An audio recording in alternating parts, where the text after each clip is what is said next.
Good morning, everybody. Welcome to Parenting Through COVID-19. I'm Liz Dexter-Mazza. Jim will be in here shortly. He's making my coffee this morning, so I am grateful for that. How are you all doing after this weekend? We celebrated Easter here, and for many of you, many families across the globe, it was a very different Easter than we are typically used to having. So I thought we'd talk about that today, and that's why I've got some of these hashtags up here. But I really just want to kind of give a little background. I know we likely are going to have, I think, potentially some new listeners today joining us, and I hope so. So if you are with us, let us know. Give us a shout out, a wave, heart, all that stuff today. So just a little background. This is our Jim Mazza and mine's Parenting Through COVID-19 live stream. We're here 3 days a week, Monday, Wednesday, Friday at 7 a.m. Pacific time, talking about all the things related to this COVID-19 pandemic. We talk about parenting, partnering, working. Jim's always pulling us closer together so we can fit inside the screen of my little Instagram camera. And how do we do it all? How do we kind of make it happen so we can all not only survive during this time, but really thrive during this time of isolation, identifying what are our goals and what do we want to get out of this, of just coming through. And so that's what we've been talking about. One of these days I'll figure out how to turn those dings off on my computers when we're talking. Look at that. Do you want to say good morning? Good morning. I'm Jim Mazza. Anything else? No, welcome. It's a Monday morning. And so, news has been changing kind of fast these days. And so I think one of the things that we want to chat about is the having a plan A and a plan B, right? We're going to hope for the best and plan for the worst and hope for the best, I guess is what I want to say, right? And so I think that one of the things that we were going to talk about today is that if we don't slow down and kind of see what we've done already and kind of acknowledge some of our COVID-19 wins that we've had with our family and with our partners, it'll feel like that we haven't accomplished much. It'll feel like that we've been ornery all 3 weeks. It'll feel like this is getting monotonous. And when we hear then about, oh my gosh, this is going to be happening for another 7 weeks or could be even longer, right? And so we don't even have any guarantees about schools opening up in the fall at this point. And so I think that what we want to do is make sure that we don't feel like defeated already here in April versus what could still come out. And so I think important to kind of, like I said, plan for the worst, hope for the best type of thing, right? And so I think that what we want to do is slow everybody down. We have to slow ourselves down. That was really apparent this weekend about what are some things that are probably wearing on us and what are some things that we've actually done pretty well. And so I think we're talking about parenting wins. Those of you in Instagram, if we look at the board, I know it's backwards, but back here says actually parenting wins. It says virus celebrations, and it says hashtag I matter. Mm-hmm. All right, and so I thought we'd talk about those today. Sheila, thanks for joining us. Anybody else that's here with us, I know it's an early Monday morning during spring break week. Give us a shout out so we know you're with us. But let's just talk about, I put these hashtags up there because I've just been really thinking about, more and more about accumulating positives, which we taught last week as part of the ABC Please skills. This idea of we need to, again, focus on thriving and accumulating positives and determining what are some goals and things we want to accomplish during this time. Good morning, Julie. Glad you're here. And so what we are looking at, we looked at this week, and I know you guys, we talked a lot with you about this last week about what we want to be different on this COVID-19 from us, and really spending time from Friday looking at the dialectical balance between academics and our academic values that we have for our kids, and then our family and our growth values that we have and what we want to really get out of this time. And a big part of that is that we want less focus, not meaning no focus, but less, because maybe down to a moderate focus on academics, because our kids have a lot of schoolwork and assignments that they've been having to do, And then really, how do we look at our family goals of connections, trying new things, learning new things? And I'll tell you, that was like the biggest parenting win, virus celebration, I matter. Right. So hashtag all rolled into say one why for we're me. doing that, and there's a bunch of people that said hi to us too. Some of those people I don't even. Pumpkinhead, Steph, Debbie, thank you all for being here. So we're talking about the accumulating positives. Where does that go though? Why are we doing that? Here, use the black one. It's better. Why are we doing that? So we're doing accumulating positives because so often we get stuck focusing on what went wrong. What do we need to change, stop, make go away, right? Like we need to regulate our emotions more effectively and get our frustrations and our anger down and get our behaviors under control, right? And a lot of things focus on what we have to stop doing. And here we're really thinking about with accumulating positives, what do we want to do more of? How do we want to get more positives, put more deposits in the bank so we have more joy and contentment in the long term. That's one of the reasons why we do daily gratitudes with our kids. And I think one of the things that we talked about, and we go back to our big picture things too, right, is that we've got to find out the survival, right? When things are just, our emotions are running hot and we're struggling, we talk about some of those things in the distress tolerances. We've already talked about acceptance before, we've talked about improve, right? And so over here on the other side though, so that's the distress tolerance side. Over here on this side though is, how do we want things to change, right? So when our emotions are no longer driving the bus and we're still in a lousy situation, which we are, right? This is still tough. How do we become less vulnerable to those emotions, right? How do we keep kicking in make sure the emotion bus driver is not overtaking the bus? And so one of those things is the accumulating positive, like Liz said, putting things in the bank. Right. And so I thought we'd talk about like what we did this week, which was, for me, like the hugest parenting win and a focus on like I matter. And one of my big struggles over this period of now 4 weeks, we're going into our 5th week of isolation, is cooking. Cooking all the meals. Before, right? You've all heard me talk about this, right? Like the idea of having to be a breakfast, lunch, and dinner preparer and cooking and planning, all of that gets to be really overwhelming for me. And we talked about the ideas of how do we have the kids do their own lunches, and then realized because of their school schedule and they only get a half-hour break for lunch, there was no way that they could have a half-hour break, make lunch, eat lunch, get a little break, recess, rest period, and clean up and go back to school to check in for their afternoon. So that kind of led it back to me mostly. You sometimes, but oftentimes you're working and in meetings, so you can't do that. But this past week, we really kind of tried to make a shift on that, not around lunches as much, but around dinners. And last week, Grace helped me make dinner one night. We made linguine and clam sauce, which was a ton of fun for her. She loves doing those kind of things. Ashton made refried beans the following night and guacamole, which are, again, things that I just always make. It's really fast, for me to do it, but it's all that prep time. So I had to tolerate a lot of slowing down with all of that. Right. And then, yes. Wait, you gotta give them some, the climactic part. We gotta still keep building this, right? So we can't talk about last night yet because it was so wonderful. So mashing beans together. Ashton just loved to do that, right? And he's our child that's got to get a lot of energy out and so forth. And so giving him something to do that way, he tends to like that food quite a bit as well, right? That type of cuisine. And then Grace, she just wants to be involved, right? She wants to just be a helper. So does it take more time to have your kids help you with food prep? Yes, just definitely yes, right? They don't know where the pots and pans are. They don't know where the spices are. And when they get those types of things, they pour things in too large of quantities.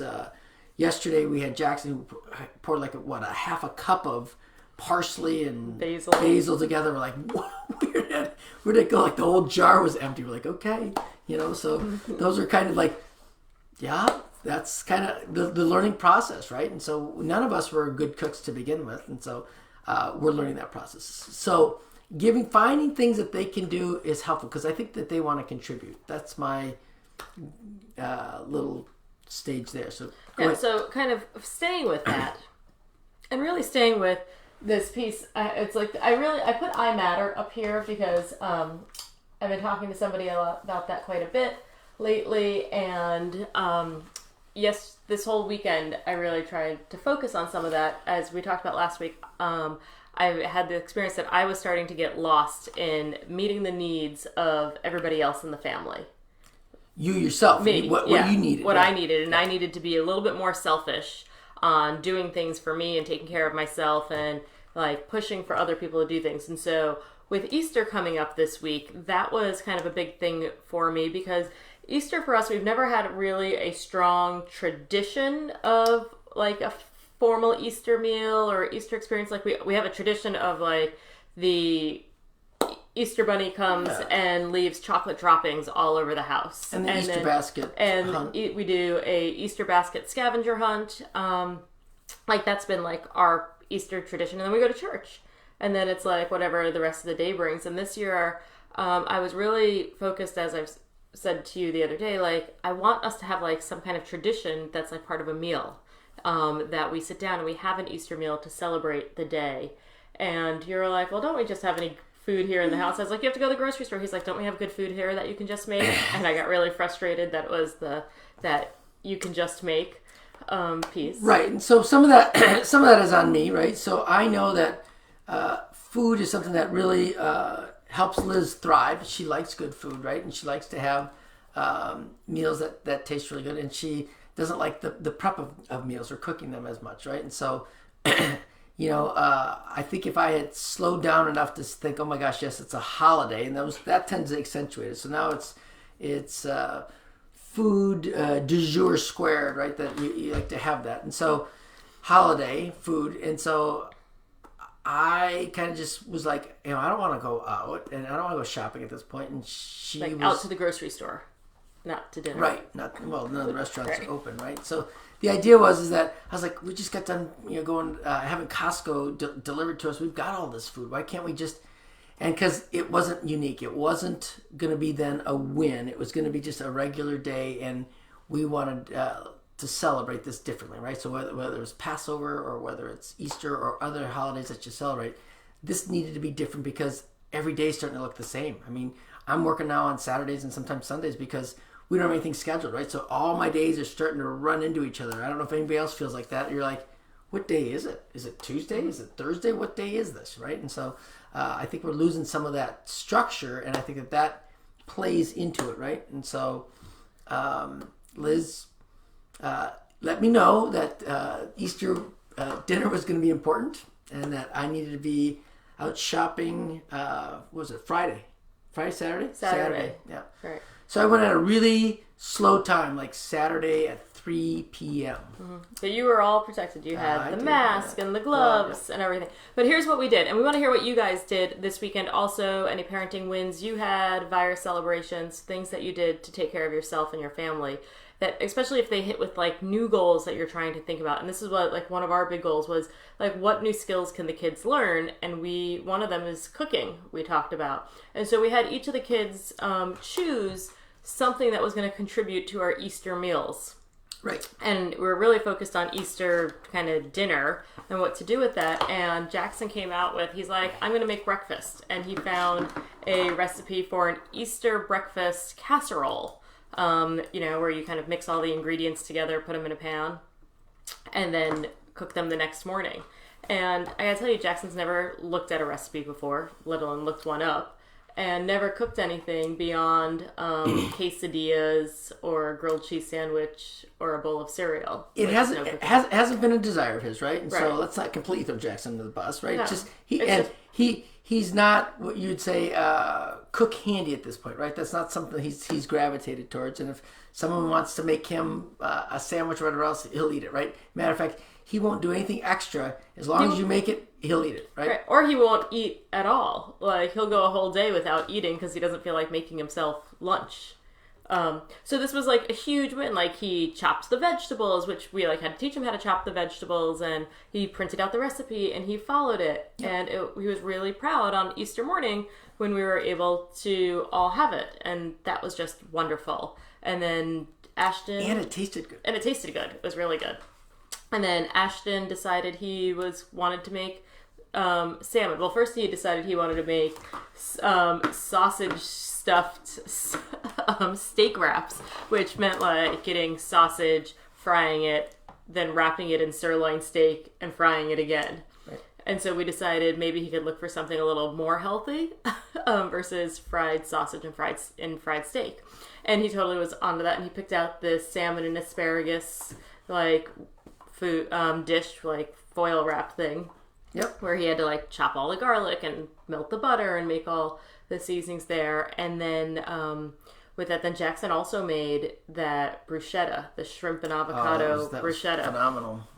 Yep. On garlic bread. And so all of this was like them pulling out recipes, watching the videos for the recipes. And by the way, whoever started putting videos of recipes online so you can see quickly how it's supposed to be made before you just follow what it looks like after you've prepped it, right? It was so helpful for the kids. And then Grace, she and I made churros last night. Disneyland like released its famous churros recipe, so we made those. And it was just tons of fun. Like everybody was cooking in the kitchen off of a recipe, and we did it together. And it took probably longer than usual. And we had to talk to them about how to, time when we put the fish in to make sure it was when the bruschetta was going to be ready. So it just took a while, right? So we had fish that was being cooked along with churros that were being made along with something else. So we had like 2 timers going, trying to figure out where everything was and how it was supposed to be done. I think the hardest part was we had 5 people in the kitchen, and that was like, oh my gosh, we're like, we never have 5 people in the kitchen. So right. So just we ran out of like pans, and we were running out of measurement spoons and things like that. So it was a very good family thing that we could do together that we hadn't done, right? So that made it unique. It had to do with food that helped accumulate the positive pieces that were there for Liz's Bank, and I had a good time, right? It was more entertaining and enjoyable than I thought it was going to be. So I had the bar set pretty low, and so when it comes to food, Liz has a higher bar than I do, right? And a higher enjoyment bar as well. And so it hit all those things. And so we just had this. So at Grace then, or at our appreciations at dinner, everybody commented that they liked working in the kitchen together. And we're like, whoa, we did not see this coming. And so that needed to be something to celebrate, because we've had enough times when we didn't see homework coming or tests coming or something else where it's just been a downer because we didn't see it coming. And this was kind of an unexpected, refreshing contribution, right? Yeah. And so I think that was, and so it made us feel good. It felt like, okay, what are we going to come out here? We've had a huge parenting win for us. This was something to celebrate. And for me, like I said, this was really about I matter, right? Like that they all did this, not just for me, they did this for themselves, but also they got to see and experience, and they commented on this, how hard that would be to do every single day, to plan and execute a meal every single day. That they realized also that's hard, and gave me a lot of feedback for that and reinforcement. So that was just a big parenting win. Pumpkinhead, it looks like you guys at your family, you took turns hiding and finding the eggs, and that was a fun time, right? Just kind of doing something different and having some celebrations of the day, not just because it's the holiday, but also bringing your attention to focusing on joy. Right. And if there are people that have Passover celebrations and customs that they do, or traditions, let us know as well. And so we're happy to, look at those as well, right? Talk about those, because I think that finding those positives sometimes is hard, because I think it's easy, and we're both psychologists. We find it easy to find what's not going well, right? Those tend to hit us, and we feel like, oh, here we go again, something along those lines, right? And so I think it's hard to just try to keep our mind focused on what some of those positives are. Mm-hmm.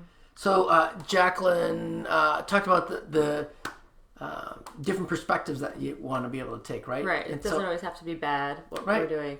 The other thing I think that maybe you could talk about, because I know this is one of the things that's sometimes really hard for you, is thinking about what you're not doing when you're doing something fun, right? I think like you, up to the moment that we started cooking, you were trying to get some work projects done, right? Yep. And you were working a lot, and you kept thinking like, okay, well, I still have to go back to work tonight. I've got to, do probably a couple hours of work. And I wonder, how was it for you trying to stay mindful in the moment of what we were all doing in the kitchen and getting ready for dinner? Because sometimes I know you're thinking about, like, I'm doing this, but I really have to get back to that. Yep.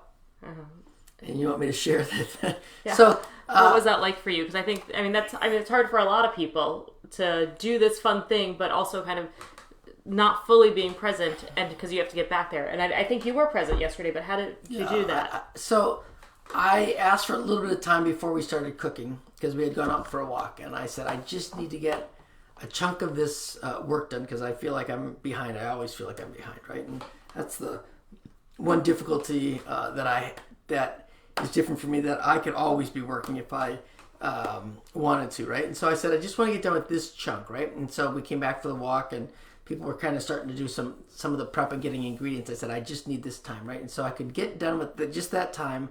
And I said, okay, I'm in a good spot to stop here at least. And so I think that was helpful. And then I could be all in for helping to cook. And then we ate. Cleanup was not bad, so that worked.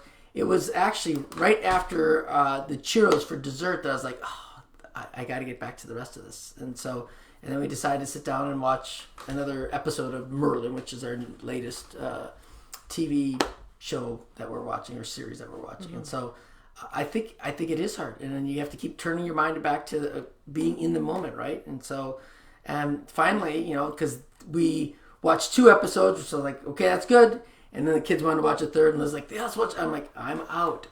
So I made a mindful decision here, a wise minded decision. Look, I got too much going on here that for me to sit down and stay here. So I was like, okay, I'm going to watch. You guys can watch the next episode. I'm going to go do some of the work that I have. And then we agreed that we'd all rewatch that episode when you're ready to come back. Yeah, well, that sounds like a really hard thing for our kids to be able to watch TV with Dad. Yeah, I'm sure they would hate that, right? But I think the reason why I wanted Jim to highlight that, because, we're often talking about what skills you can use and teaching new skills. And I think it's important every once in a while to come back and show how we're using the skills in the day-to-day. How are they relevant to our lives? So for you, during that time, there was a lot of mindfulness of staying in the moment of what we were doing and not going backwards or forwards to what you were doing prior to being in the kitchen with us, and then what you had to get back to in the future. And like those moments where you had that urge or thinking about like, oh, I've got to do all this stuff. How do you stop and then bring your attention back to this moment? Right. And in being present and enjoying that moment. Yeah. And so when we talked about, the emotional vulnerability strategies, and Liz talked about the A here, right? Accumulating the positives. For me, going back to work during, what was it, about 9 o'clock, right? It was late. 9:30. Okay, so I still need to feel like I've got some work that is getting done, right? So for me, building the mastery piece becomes important, right? So that's what I wanted to go back to, and that's our B, right? So we talked about this, I think, last week. So building mastery. Building mastery. Right? So there's our B. Mm-hmm. And such an issue, like you had to practice really balancing so many pieces of this, because like there's the accumulating positive in the short term, which is just being present in the moment in the kitchen, and then in the long term, like what's in line with our wise mind values, right. And what are our goals. And part of that is doing family activities, getting connected, and trying to maybe help get them to all learn how to cook a little bit more, get involved in the meal planning. Yeah.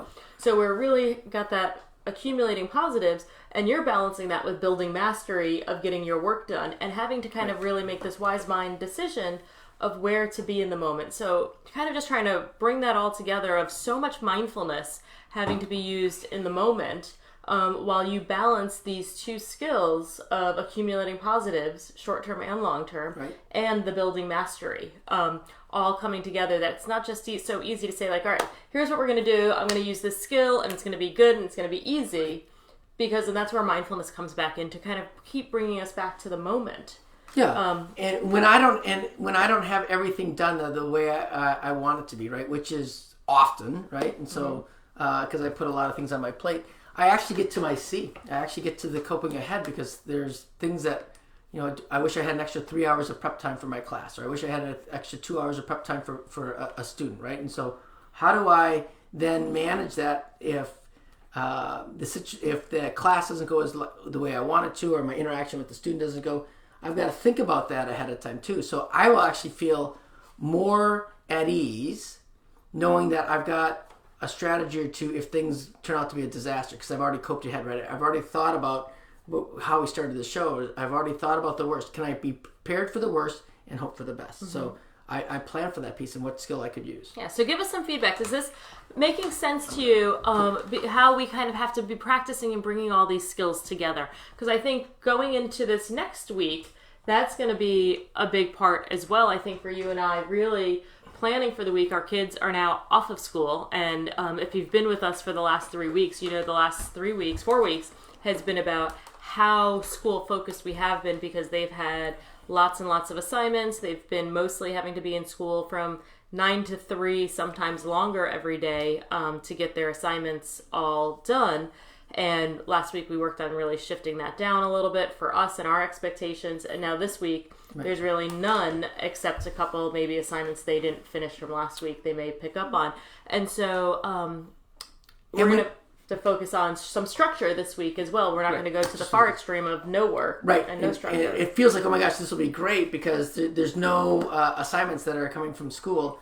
And we've been down that road before. When there's nothing there, that means we haven't planned anything either. And so they want to just kind of be on the phones and texting, or they want to be just watching videos or doing video games. They just want to be playing video games. Because Grace doesn't. Well, she wants to watch Nailed It. Right. So without that structure, though, then we feel like, too, that they're just not spending their time very effectively either. And so we're busy constantly getting them to do something that's more productive or effective. Mm-hmm. And then we get grumpy. They get grumpy because we're grumpy. And so if this is your spring break week, plan some things to do, some structure things, whether that's walks or bike rides together, or whether that's going to be making a project like a little library for your front yard, the little free little libraries. Yeah, right? Or building a birdhouse, or weeding. We had the kids out weeding yesterday, which was great.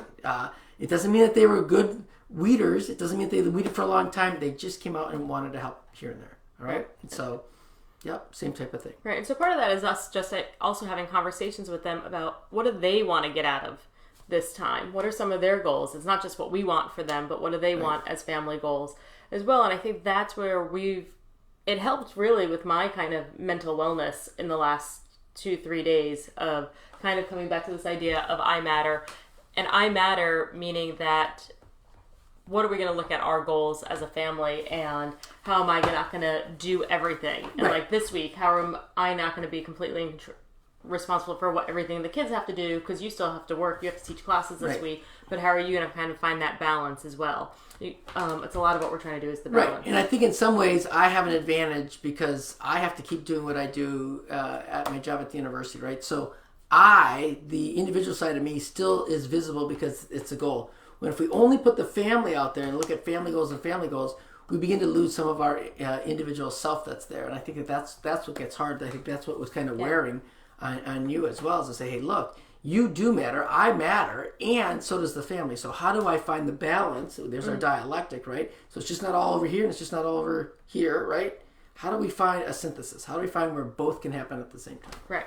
So we want to hear about your parenting wins or virus celebrations, what you're doing to take care of yourself as well. Put it in the chat line or chat box. Yeah, and let us know. And then also what you're doing for structure this week. I know last week some people said that they were going to make masks this week was a big project that they were going to do with their families, or every day being a different kind of theme day that you pick out with your kids. Maybe on those days it's like, what theme-based movies are you going to watch? What theme-based foods or are you going to have? What kind of clothes are you going to wear that day? You're going to have a Christmas day and maybe a Halloween day or a Sip City day. What's Pumpkin saying? I'm in Florida. How can we use Cope Ahead to communicate to my son that in-person school has been called off? I can see it's going to be a grieving process for him. I think that's so important to recognize, right? For a lot of kids, kind of the idea that in-person school being called off, I didn't know that was set in Florida for the rest of the year. That's so thanks for that update. I think it's really about acknowledging the sadness that will come up with this. When we talk about radical acceptance, often when we radically accept what's happening in our lives, grief does come up. And so it's coping ahead to be able to sit there with him and let him be sad. Especially if I think it's sad for everybody. I know when we got the announcement here in Washington, I was crying just because of the sadness about it. But I think about, our fifth graders that are graduating, moving to middle school. Not officially canceled yet. Thank you for the update. Our fifth graders moving to middle school, our eighth graders who are transitioning to high school, and then our high schoolers having their senior year and being able to transition to college. Like, all those losses are sad. And if they don't happen, so Pumpkin, thanks for sharing. I appreciate it. She's doing, she or he, I think it's a she doing exactly what we talked about, though, right? Is preparing for the worst and hoping for the best. And so if we can have and sit with our child to say, oh, this is going to be a hard thing. This is going to be difficult that we're not going on some of our trips, right? I think Pumpkinhead talked about a son, right? Is that if it does change, then we're all excited. We can celebrate that piece, right? If it doesn't, we've already prepared them. I think that's the way to do it. And we haven't talked about the wave skill. Actually, Liz and I were talking about that this morning. I was like, ooh, we're close, right? Because it makes sense that some of our kids are sad that school's canceled, right? Yeah. Here, I realize our time. Pumpkinhead, totally fine that you asked this question. I'm glad you did, because it's exactly right in line with what Cope Ahead is. Because with Cope Ahead, we're preparing for those difficult in the wave moments. Cope Ahead. Oh, right there. My head's there. Right. Cope Ahead is really about preparing for those moments when high emotions might arise. So I would suggest for you to think about ahead of time, like, okay, what are all the possible things that are going to happen? Like, what do I think that how my son's going to react, right? What's my biggest fear of how he's going to react? And then in response to that, how are you going to react, right? What's your fear of, like, if he gets really upset, maybe you go to the other side. Your worry is that you're going to be like, it's going to be fine, or you're not going to be really sad because he's really sad and you don't know what to do with that sadness. Think about what your worry is for his response and for your response.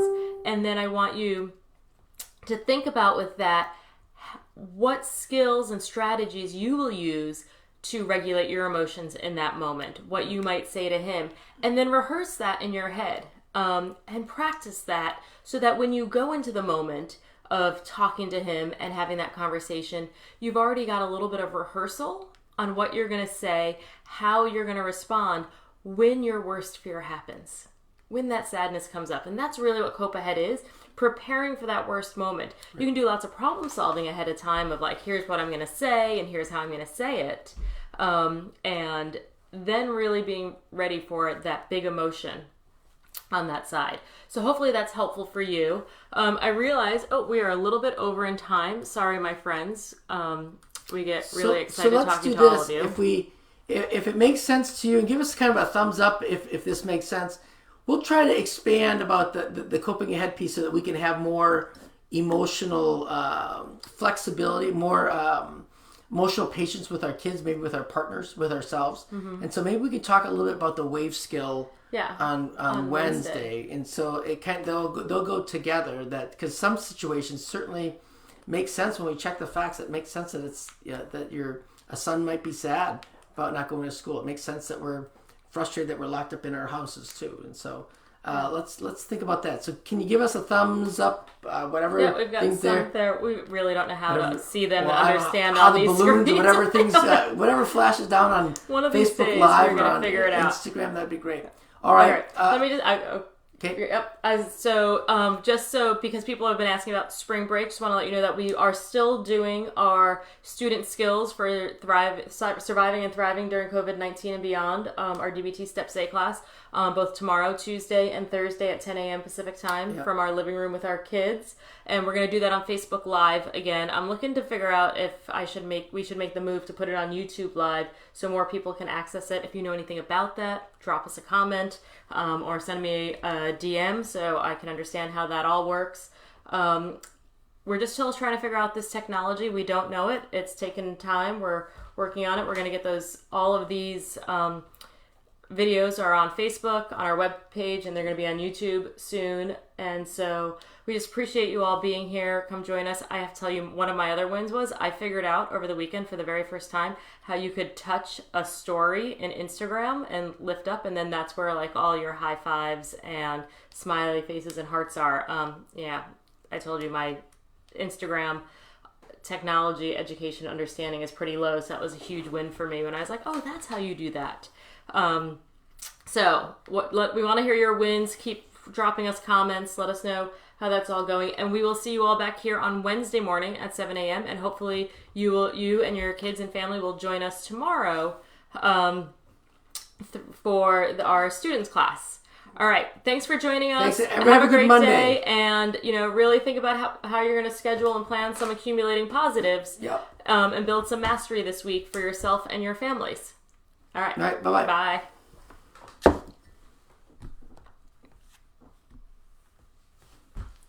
Wix. Oh, hold on.